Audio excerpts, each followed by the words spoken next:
कुसुम और शापित हवेली। गांव के सन्नाटे भरे रास्ते पर एक छोटी सी बच्ची रहती थी कुसुम। 8 साल की यह बच्ची हौसमुख और चंचल थी, लेकिन कुछ दिनों से उसके चेहरे पर मुस्कान खो गई थी। रात होते ही उसे अजीब सपने सताने लगे थे। हर रात वह देखती एक विशाल वीरान हवेली। हवेली के बीचों बीच खड़ा पुराना कुआं और उस कुएं से उठती धुंध में लिपटी एक परछाई। उस परछाई की भारी आवाज गूंजती, कुसुम, मुझे मुक्ति दिला दो। कुसुम पसीने से भीगकर चीखते हुए उठ जाती और मां के पास सिमट जाती। मां उसे शांत कर देती, लेकिन पिता की आंखों में चिंता गहरी होती जा रही थी। हवेली का डर। गांव के लोगों में ठाकुर रणविजय की हवेली के किस्से मशहूर थे।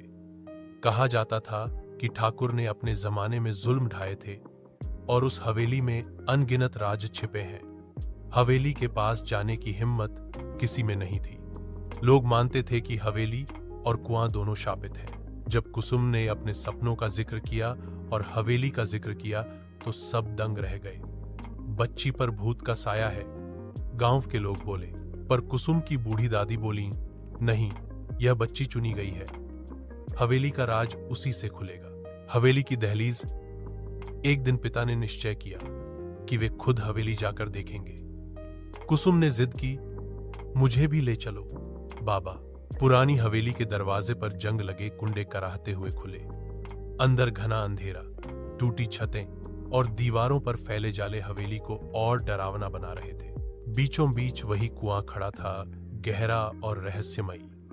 जैस